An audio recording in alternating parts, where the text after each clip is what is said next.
그는 갑자기 수도원과 성인이 보고 싶어 견딜 수가 없었다.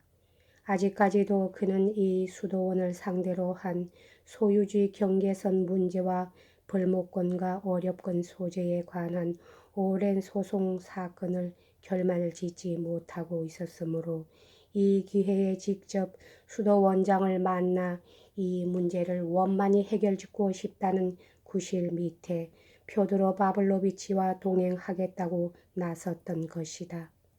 물론 수도원 측에서도 그들은 보통 구경꾼보다는 훨씬 더 친절하게 맞아줄 것이고 이처럼 훌륭한 뜻을 품고 찾아간다는 사실을 고려하여 최근 병환 때문에 일반 방문객의 면회를 사절하고 암자에서 한 걸음도 떠나지 않고 있는 장로를 만날 수 있는 길을 열어줄지도 모른다는 생각에서였다. 결국 장로도 이들을 만나기로 승낙하여 이미 날짜까지 결정되었다. 나를 그 사람들의 재판관으로 만든 건 누구 짓이지? 하고 그는 알료샤에게 미소를 띄우며 말했을 뿐이었다. 알료샤는 이 모임에 관한 사실을 알고 무척 당황했다. 이 추잡한 재산 다툼에 관계가 있는 사람들로서 이번 회합을 진지하게 여기는 사람은 맏형 드미트리 뿐이며 나머지 사람들은 모두 장로를 한번 심심풀이로 모욕해 보겠다는 생각을 가지고 모이는 것이라는 점을 알료샤는 너무나도 잘 알고 있었다. 작은 형 이반과 뮤쇼프는 단순한 호기심, 그것도 몹시 무례한 호기심에서 이 모임에 참석할 것이고 아버지도 무슨 어릿광대 짓을 한바탕 늘어놓을 작정으로 있는 것이 분명했다. 알료샤는 아직 그런 말을 비치지는 않았지만 자기 아버지가 어떤 성질을 가진 인간인지 너무나도 잘 알고 있었던 것이다. 다시 한번 되풀이하지만 그는 남들이 생각하는 것처럼 그렇게 어리숙한 청년은 아니었다. 그는 무거운 심정으로 약속된 그날을 기다렸다. 물론 그는 어떻게 하면 자기 가족 간의 불화를 해결할 수 있을까 하고 마음속으로 항상 애태우고 있었지만 그보다는 장로에 대한 걱정이 앞서고 있었다. 그는 장로에게 이들의 성품에 대하여 미리 귀띔해 드릴까도 생각했으나 아무 말도 하지 않기로 마음을 고쳐먹었다. 그는 이들이 만나기로 한 바로 그 전날 맏형 드미트리에게 사람을 보내 자기는 형을 진심으로 사랑하고 있으니 꼭 약속을 지켜주기 바란다는 말을 전하게 했다. 드미트리는 아무 약속도 한 일이 없어 약간 의아했으나 아무튼 자기는 아무리 비열한 수작을 보게 되더라도 자신을 억제하는데 최선을 다하겠다는 답장을 써 보냈다. 또한 자기는 장로와 이반을 깊이 존경하는 바이나 아무래도 이 모임은 자기를 잡기 위한 함정이 아니면 불순한 의도를 가진 어릿광대극에 틀림없다고 단언했다. 그렇지만 나는 혀를 깨물고라도 내가 존경하는 그 거룩한 분에 대해 무례한 짓은 안 하겠다고 굳게 약속하마. 라고 드미트리는 자기의 편지를 끝맺고 있었다. 그러나 이 편지를 받고도 알료샤는 그다지 기뻐하는 기색이 없었다.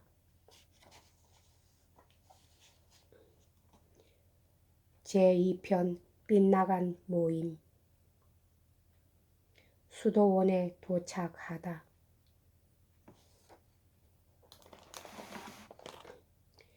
구름 한 점 없이 맑게 개인 어느 따뜻한 날 오전, 때는 8월 하순이었다.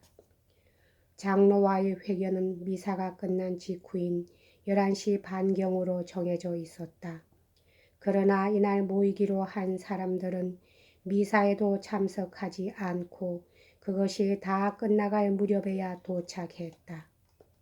그들은 2대의 마차에 나누어 타고 왔는데 먼저 뾰드로 알렉산드로비치 뮤쇼프가 첫 번째의 마차로 도착했다. 그는 두 마리의 비싼 말이 끄는 멋진 마차를 타고 뾰드로 포비치 깔까노프라는 먼 친척벌이 되는 20살가량의 청년을 함께 데리고 왔다. 이 청년은 대학교에 들어갈 준비를 하고 있었는데 어떤 사정으로 잠시 동안 뮤쇼프네 집에 머물고 있었다.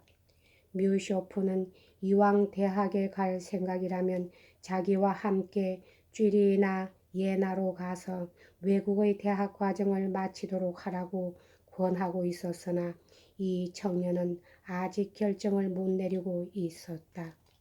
그는 항상 생각에 잠긴 듯한 표정을 하고 있었으며 어딘지 멍청한 데가 있어 보였다. 그런대로 그는 용모가 단정하고 체격도 좋았으며 키도 꽤 큰 척에 들었다. 그의 시선은 가끔 이상할 정도로 한 군데 오랫동안 머물러 있는 때가 있었다. 멍청해 보이는 사람은 모두 그 꼴이지만 그는 남의 얼굴을 한참 동안이나 바라보면서도 실제는 아무것도 보고 있지 않았다. 그는 입이 굼뜨고 사람을 대하는 태도가 몹시 어색했지만 누구와 단둘이 있을 때는 갑자기 수다스러워지고 불쑥 대담해져서 걸핏하면 영문도 모르게 깔깔대고 웃어대기도 했다. 그러나 이러한 활기찬 태도는 그것이 돌발적으로 나타나는 것과 똑같이 사라질 때에도 순식간에 자취를 감춰버리고 마는 것이다. 그는 항상 옷차림을 깔끔하게 하고 다녔다. 그는 자기 앞으로 이미 상당한 재산을 가지고 있었으며 앞으로는 그보다 훨씬 더 많은 유산을 상속받기로 되어 있었다. 그는 알료샤와 친구지간이었다. 표드로 바블로비치는 아들 이반과 함께 뮤쇼프의 마차보다 훨씬 뒤에 처져서 허여멀건 색의 늙은 말 둘이 끄는 낡아 빠진 대형 전세 마차를 타고 나타났다. 드미트리는 그 전날 밤에 미리 시간을 알려주었는데도 아직 나타나지 않고 있었다. 방문객 일행은 수도원 앞에 있는 여관집 공터에서 마차를 내리고 걸어서 정문을 지나갔다. 표도로를 제외한 나머지 세 사람은 아직 한 번도 수도원이란 곳을 구경해 본 적이 없는 모양이었다. 특히 뮤쇼프 같은 사람은 벌써 30년 동안이나 교회에도 나가지 않고 있었다. 그는 짐짓 흥미가 없다는 듯한 표정을 짓고 있으면서도 호기심에 가득 찬 눈으로 연방 주위를 두리번거리고 있었다. 그러나 수도원 안에 들어선 다음에도 평범한 성당 건물과 그 부속 건물 이외에는 특별히 그의 관찰의 대상이 될 만한 것은 아무것도 찾아볼 수가 없었다. 맨 마지막으로 성당을 나온 한때의 신도들이 모자를 벗고 성호를 그으면서 그들의 옆을 지나갔다. 이들 백성들 틈에는 상류 계급에 속하는 2명의 귀부인과 늙은 장군 한 사람이 섞여 있었는데 이 사람들은 모두 여관에 묵고 있었다. 거지들이 이내 표들의 일행을 둘러쌌지만 아무도 적선하려고 하지 않았다. 나만 베트루샤 깔까노프만이 지갑에서 19베이가짜리 은화 한 잎을 꺼냈으나 그는 어찌된 셈인지 갑자기 허둥거리면서 황급히 어느 노파에게 돈을 쥐어주면서 똑같이 나눠 가져요 하고 우물쭈물 말했다. 이 일에 대하여 그들 일행 중에서 뭐라고 말한 사람은 하나도 없었으므로 사실 그는 그토록 허겁지겁할 필요가 조금도 없었던 것이다. 생각이 여기에 미치자 그는 한층 더 허둥거렸다. 그런데 마중 나온 사람이 없다는 것은 좀 이상한 일이었다. 실제로 수도원 측에서는 이들이 오기를 기다리고 있어야 했고 마땅히 어느 정도의 예의는 갖추어 둘 필요가 있었을 것이다. 왜냐하면 이들 중 한 사람은 바로 얼마 전에 1000루블이란 많은 돈을 기부했고 또 한 사람은 꽤 부유하고 교양 있는 지주로서 하천의 어렵건에 관한 소송의 결과 여하에 따라서는 수도원 안에 있는 모든 사람들을 얼마든지 난처하게 만들 수 있는 처지의 인물이었기 때문이다. 그런데도 그들을 공식 접대하러 나온 사람은 아무도 없었다. 묘쇼프는 성당 부근에 널려져 있는 묘비들을 물끄러미 바라보면서 이런 거룩한 곳에 묻히기 위해서 사람들이 갖다 바친 돈도 아마 적지는 않을걸 하고 말하려다가 그냥 입을 다물어 버렸다. 아무 뚜렷한 악의가 없던 그가 자유주의적인 냉소는 이미 분노로 변해버리고 말았다. 젠장, 이건 어느 놈한테 물어봐야 할지 도무지 알 수가 없잖아. 이러다간 공연히 시간만 잡아먹겠는걸?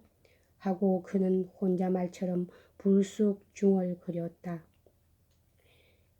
이때 갑자기 헐렁헐렁한 여름 외투를 입은 나이 지긋한 대머리 신사 한 사람이 연방 눈웃음을 치며 그들에게로 다가왔다.